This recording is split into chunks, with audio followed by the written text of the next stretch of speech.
So yun na nga guys, for today's video ay may nag-request nga pala sa akin na magpataw daw ulit kami din sa may ilog. At dahil nga madali akong kausap ay hala sige, pagbigi. Ito nga palang video na ito napakatagal na sa aking gallery, halos amagin na. Ang dami ko kasi laging ganap sa buhay kaya hindi ko na talaga maabyaran ko anong pagkakasunod-sunod ng aking mga vlog, basta ko ano yung maisipan ko na i-voice over, edi yun na lang. Tinanghali nga pala ako ng gising at wala namang bago doon kaya naman ay mataas na nga ang tubig. Kapag ganari kasing magpapataw ka, mas maganda. Ako, syempre, lakaoy. Hindi, mas maganda kapag low tide para walang agos. Kapag may agos kasi mahirap alamin kung may nasibad ba o wala. Nga pala sa mga hindi nakakaalam ko ano yung inatukoy kong pataw. Yung pataw na inatukoy ko ay styrofoam siya na maliit, tapos may nylon na singhaba ng isang dipa, tapos may biwas syempre, tapos lalagyan mo ng pain at ilalaglag mo lang dyan sa ilog, hihintayin mo lang siya na gumalaw. Tapos kapag gumalaw na yun, huli na yun, kailangan mo ng bigwasin. Kaya mas maganda kapag walang agos kasi minsan napagkakamala namin na sibad na yun pala nadadala ang siya ng agos. Nga pala ang pain namin sa ganito ay hipon, hindi kasi pwedeng umang kasi ang kakain lang kapag umang ay gangat, patlay o di kaya ay kutaba. O di ba pamain pala ang ay ulam na. Marami nga pala akong nababasang comment, ano ba yan, mas mahal pa yung pamain kaysa doon sa nahuhuli. Ay pakialam nyo baga. Hoy, bakit parang nagagalit na naman? So yun na nga, hinayaan ko muna si Johan na sila ano daw?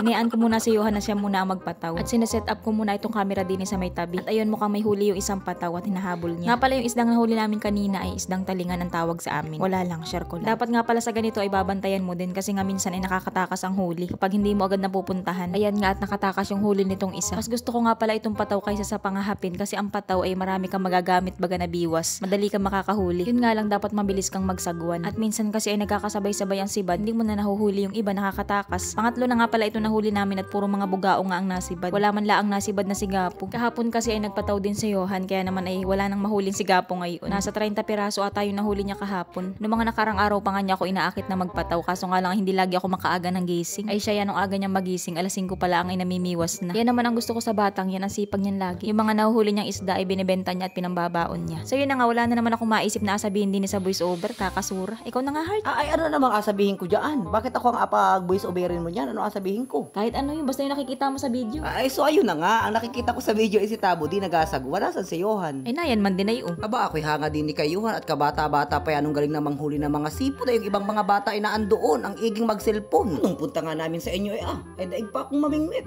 Yan, ang galing pating magsagwan. Abay, naglangoy naman din kami ay parang may hasang. Daig na daig akong lumangoy. Hoy, bakit parang nagagalit ka naman? Hindi po ate, talagang humahanga lang ako sa kasipagan ni Johan. So yun na nga, imbis na mag-voice over ay nakipagkwentuhan na yan. So yun na nga, mabalik tayo. May nahuli nga pala si Johan na bangkalan. Ang laman ay maliit na octopus. Nakatuwa nga pala mamiwas din sa amin, gawa ng sari-sari baga ang nasibad. Minsan yung ganitong octopus, kasag, at saka kalantigas. Madalas tuloy na pagkakamalang scripted ang aking mga video. Kasi nga daw ay parang imposible naman na makahuli kami ng ganito sa ilog. O diba, marunong pa baga doon sa namimiwas. Ang cute nitong octopus, parang ang gandang alagaan. O di kaya ay ipalawit sa bag. So yun na nga, kanina pa nga pala kami nagpapataway at 3 pirasong isda pa lang ang nahuhuli namin. Ang lakas na kasi ng agos at ito nga pataw namin inapadpad na din sa may baklad. Kaya naman ay tinamad na nga kami magpataw at pupunta na lang kami din sa may bukana. At mga happy na lang kami. Baka makadagdag pa kami ng pang-ulam. Nagtry nga pala muna kami din sa may gilid kung may mahuhuli kami. Kaso nga lang ay ilang oras din natang inabot namin din, wala man lang kami nahuli. Pang asar. Kaya namin naisipan ulit namin na lumipat ng pwesto. Dito na talaga sa tabing dagat. Ay awan ko lang kung may mahuli pa kami at gawa ng taib na kasi. Kapag ganito talagang taib ay wala na masyadong nasibad. Malakas na kasi ang agos kapag ganitong high tide. Napapaladlaang yung pamain at hindi makalubog sa ilalim. Pero ayun, kahit papaano ay may nasibad pa din naman. Yung mga ganaring isda kasi isdang talakitok ay hindi naman talaga sila masyadong nagalulubog sa ilalim ng tubig. Nakatamad nga palang mamiwas kapag ganaring madalang ang sibad, kaya naman ay pauwi na kami ni Johan. May dinampot nga pala dyan si Johan at hindi ko alam kung hindi dinampot niya. Yung pala ay seahorse na maliit. Grabe ang linaw ng mata. Liit na liit ay nakita pa ay. Marami nga pala akong nakitang guno din sa may tapat ng aming bahay. O wala nagtatanong. So yun na nga, dahil ang makapat na peraso nga lang pala yung mga nahuli namin ni Johan, ay di asabawan ko na lang para magmukhang marami. Bawiin na lang natin sa gulay at sabaw. Nga pala bago tayo magpatuloy ay shoutout muna kay Joy Merca, ABT Lubano, Ryan Rabino, Jobans Almario, Mark J. Joseph Alvarez, Berber, Rosel Joy Oclarit, Arvin Hotalia, at kay Ajong Saavedra. Nga pala medyo maikli lang ang vlog natin ngayon at gawa nang wala naman tang nasibad ay nakakatamad lang ang mamiwas kapag gayon. Ang bala ko nga pala sana kanina ay asabawan ko na lang itong mga isda naming nahuli, pero nagbago nga ang isip ko at aprituhin ko na lang at alahokan na lang nitong gulay. Bigla kasi kaming may pinuntahan kaya yung isda naming nahuli inabot na ng kung anong oras. Ay wala pa man din kaming rep kaya ayun, medyo umumoy na yung isda, parang hindi na siya masarap sabawan. Nga pala yung mga luto na ginagawa ko, ito yung karaniwang luto na ginagawa namin din sa probinsya. Baka kasi paghanapan nyo ako at sabihin nyo ay ano ba yan, ang sisimple lang naman ng mga luto na ginagawa mo sa pagbablog mo. O di kayo nang mag-vlog.